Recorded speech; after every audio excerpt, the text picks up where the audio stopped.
오늘 우리에게 주신 말씀 출애굽기 3장 1절에서 4절 말씀입니다.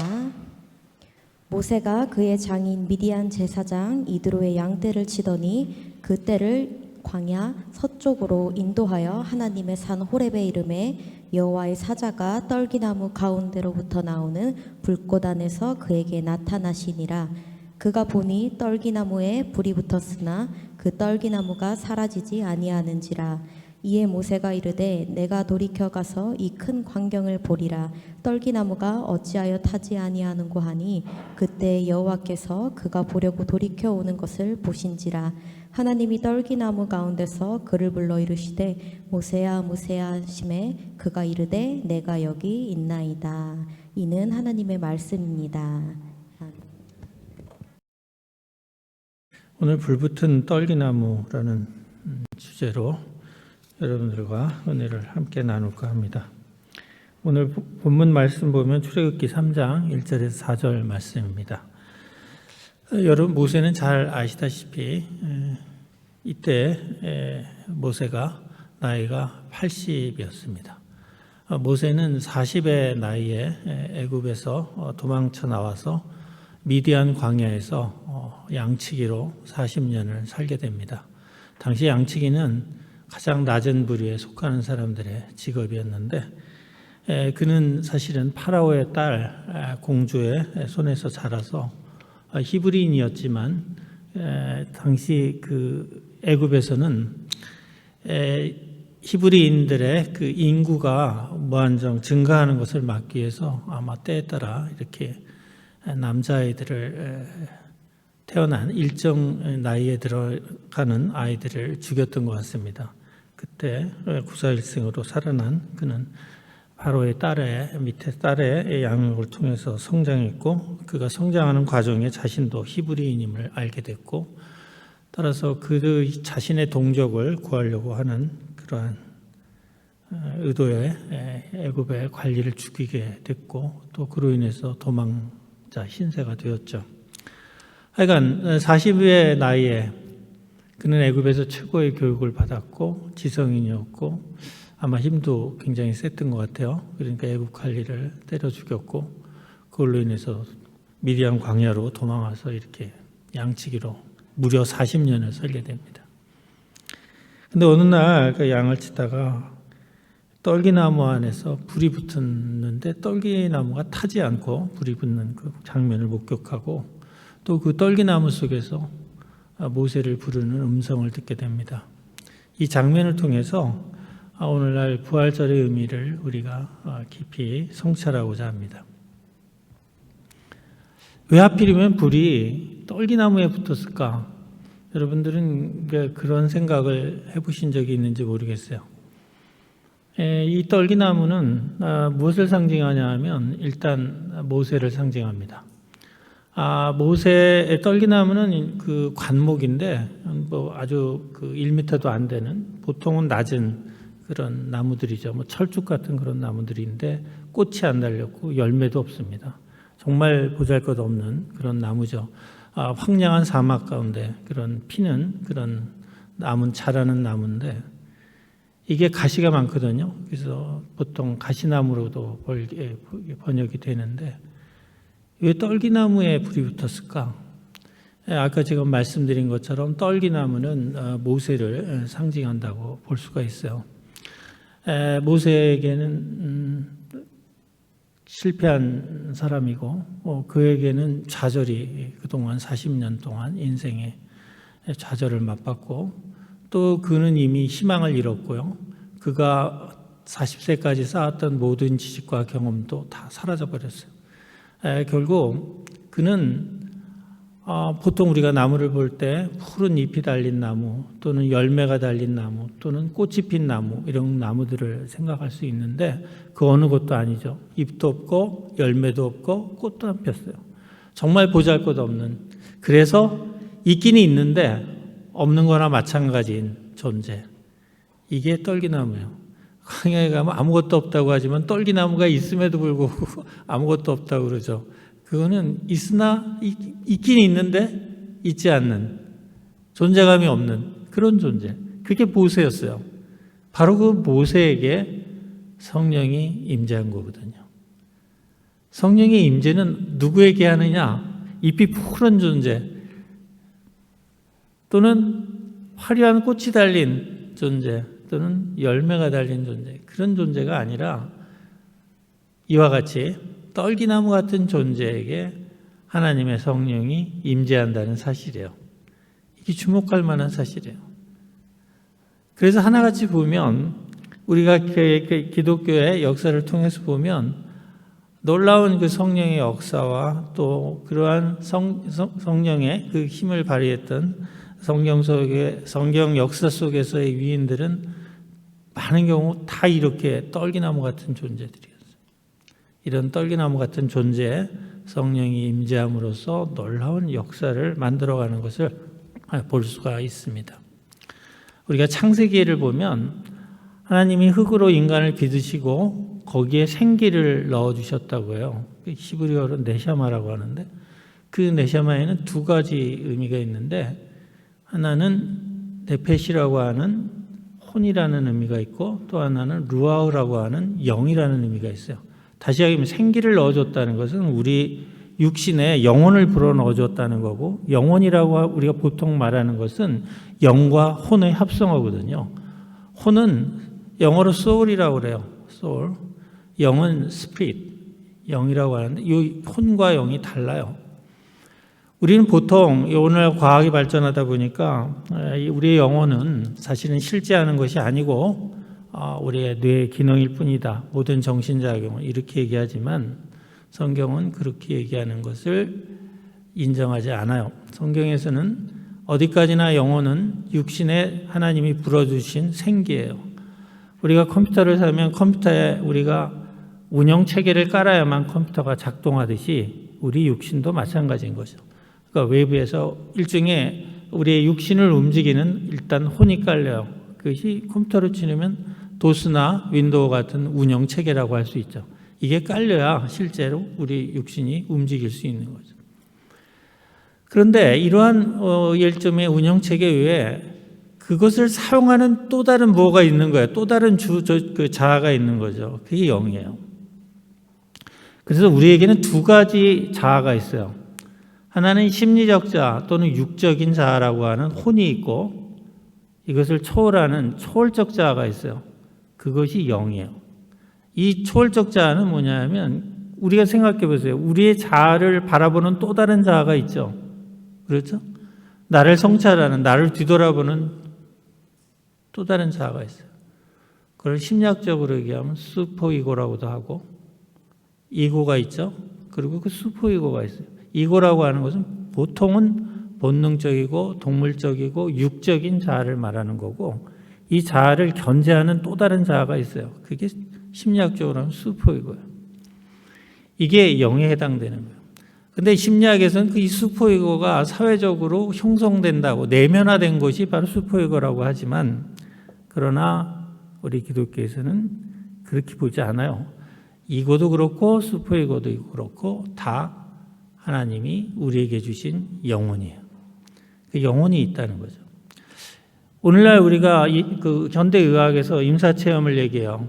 인간의 육신이 뇌파가 완전히 정지된 상태에서도 영혼이 그걸 유체이탈이라고 하죠. 임사체험을 우리가 얘기하는데 완전히 뇌파가 정지된 죽음의 상태에서 인간이 죽고 나서 자기의 육체를 하늘에 떠서 내려다보는 이런 현상을 체험한다고 하는 거죠.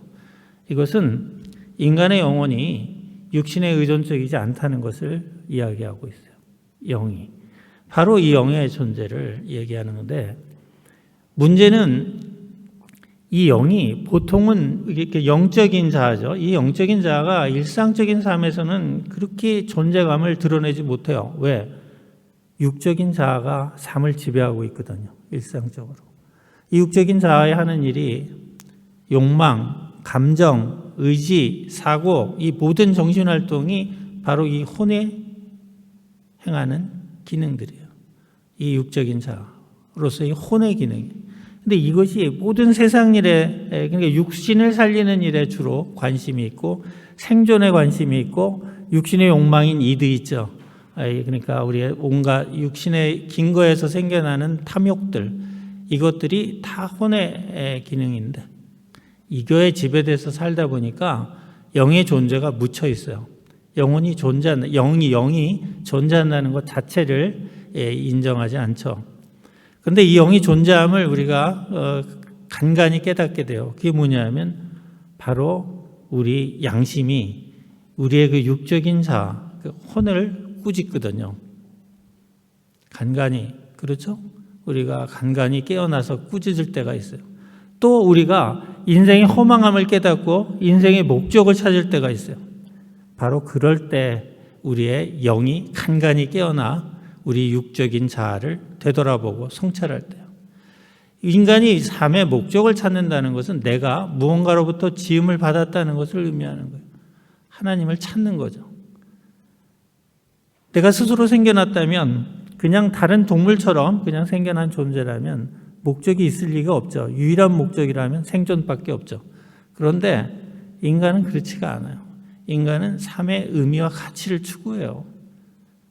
그리고 목적, 그냥 생존을 위해서 사는 그 삶을 간간히 돌아보면서 허무함을 느끼거나 자신의 삶의 무가치를 간간히 깨달아요. 그러면서도 금방 또 그걸 털어버리고 또 그냥 동물적인 삶을 살아가는 거죠. 그래서 인간은 외견상으로 보면 거의 짐승이에요. 그래서 짐승으로 태어나서 짐승처럼 살아요. 그래서 잘 먹고 사는 것, 부귀영화를 누리는 게 인생의 유일한 목적. 그 다음에 가능한 한 좀 더 오래 사는 것, 이거를 추구하며 일상적으로 살아가죠. 그렇다면 우리는 인간은 존엄할 하등의 이유가 없어요. 만약에 육적인 자아만 있고 그렇다면 하등의 존엄할 이유가 없죠. 그리고 이렇게 사는 한 인생의 고뇌는 떠나지 않아요. 우린 결코 행복을 찾을 수도 없고. 그런데 이 바로 영의 존재를 깨닫고 바로 이 영의 존재가 깨어나는 순간이 있어요. 그게 뭐냐 하면 혼이 잠잠할 때요. 혼이 잠잠할 때. 모세와 같이 인생을 완전히 망쳐가지고 더 이상 혼이 작동할 뭐가 없어요. 양떼로 그저 지내는데 혼이 작동할 성공에 대한 욕망, 탐욕에 대한 욕망도 없잖아요. 이제는 나이가 80에 이르니까 육신의 소욕도 없어요. 이렇게 혼이 잠잠할 때 영혼에 성령이 임재할 수가 있어요.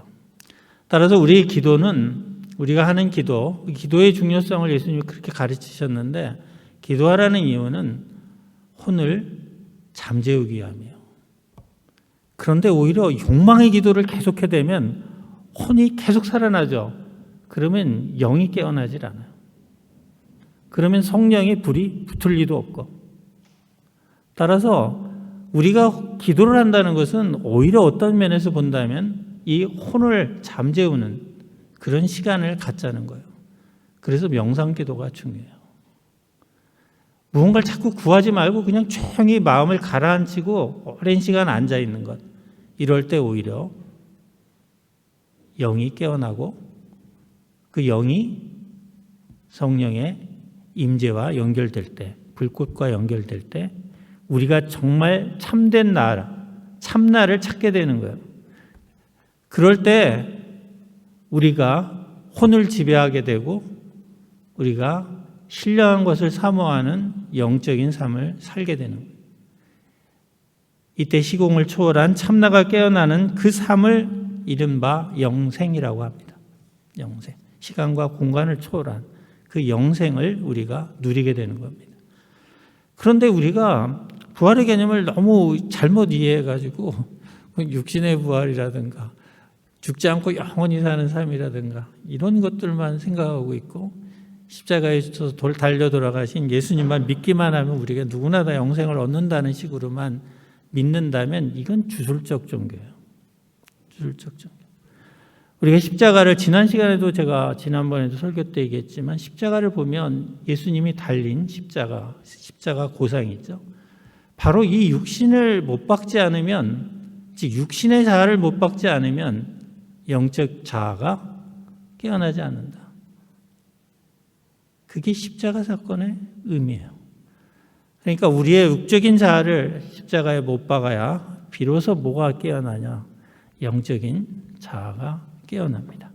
참나가 깨어나고 그 자아가 불꽃, 하늘의 불꽃과 연결될 때 늘 깨어 있으면서 우리가 잠시 깨어나던 그 참나가 늘 깨어 있는 상태가 바로 영생의 상태고, 그런 상태가 유지될 때 우리가 참 기독교인으로 인생을 풍성하게 살아가게 되는 겁니다.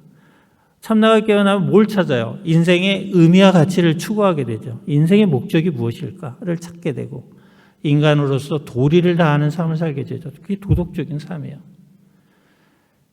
그런데 혼도 종종 도덕을 얘기해요. 우리가 구약에서 말하는 도덕과 신약에서 말하는 도덕이 다르죠. 구약의 율법에서 얘기하는 눈에는 눈, 이에는 이. 이거를 율법에서 얘기하고 있지만 신약에서 말하는 도덕은 달라요. 원수를 사랑해야 되고 오리를 가져면 심리를 가져야 되고 속옷을 달라면 겉옷까지 벗어주는 거예요. 근데 왜 이렇게 다르냐? 간단해요. 영적인 자아에게 작용되는 그러한 도덕적인 것은 늘 자기를 향해요. 남을 향하지 않고. 구약에서 말하는 눈에는 눈, 이에는 이는 뭐예요? 내가 가해자의 입장일 때 적용되는 거예요. 신약에서 말하는 것은 내가 뭐예요? 피해자일 때 남과 같이 똑같이 갚으려고 하지 말라는 거예요. 내가 그만큼 받으라는 거예요. 그런데 혼의 입장에서 도덕을 받아들이고 사회적인 내면화가 된 도덕이라고 얘기할 때는 반대를 적용해요. 반대로. 내가 당하면 그만큼 받으려고 하고, 그렇죠? 반대로 적용을 해요. 그리고 도덕을 사회 규범화해서 남을 늘 판단하는 판단의 잣대로만 쓰려고 그래요. 그렇게 되면 사회는 그 도덕 때문에 늘 혼란에 빠져요. 내로남불이 되는 거죠. 내로남불. 그것이 문제라는 거예요. 내로남불이. 그래서 우리가 오늘날 도덕을 얘기하면서도 사회가 시끄럽게 되는 이유가 있어요. 종교가 사회 규범화되면 안 돼요. 우리 내면의 규범일 뿐이지. 그래서 영적인 자에게 일어나는 양심은 늘 자기를 향하지 타인을 향하지 않잖아요. 그럴 때 세상에 일단은 자기에게 마음의 평화가 오고 그것이 세상의 평화로 연결되는 거죠. 그래서 이 땅에 하나님의 나라가 이루어지는 겁니다. 말씀을 제가 너무 길게 했네요. 오늘은 또 특별히 부활절이라 특성도 2개나 있는데 죄송합니다. 말씀을 정리할게요. 오늘 우리 부활절을 기념할 때 우리의 마음속에 존재하는 우리의 참나, 그러니까 영적인 자아가 각성되고 깨어날 때 그걸 깨어남은 또 아까 지금 얘기한 것처럼 떨기나무에 불이 붙듯이 하나님의 성령이 임재하는 그 순간은 우리의 혼이 분주함을 멈추고 우리의 혼을 우리의 십자가에 달 때 그것이 가능하다는 얘기입니다. 그것이 바로 우리에게 부활이고 또 그것이 우리에게 거듭남입니다. 그래서 우리가 또한 기도도 열심히 하셔야 돼요. 그 기도는 아까도 얘기했지만 우리가 이 세상의 것을 구하는 그런 기도가 아니라 그러한 기도는 오히려 우리의 마음에 혼의 분주함만을 부추길 뿐이고 그렇게 될 때는 우리의 참된 영적인 자아의 성령의 임재는 먼 이야기가 되고 만다는 그런 얘기입니다. 기도하시겠습니다. 하나님 감사합니다. 모든 것이 부족한 저를 통하여 또 하나님의 말씀을 증거하게 하셨습니다. 우리가 늘 하나님의 말씀을 사모하게 하여 주시옵시고 하나님의 가르침대로 이 세상을 살아갈 수 있도록 인도해 주시옵소서. 그러기 위해 늘 우리의 마음의 분주함을 잠재우는 그런 고요한 기도에 더욱더 열심을 내게 하여 주시옵소서. 이 모든 말씀 예수님 이름으로 기도합니다. 아멘. 네, 귀한 깨달음의 말씀 감사합니다. 오늘 수요 예배 65분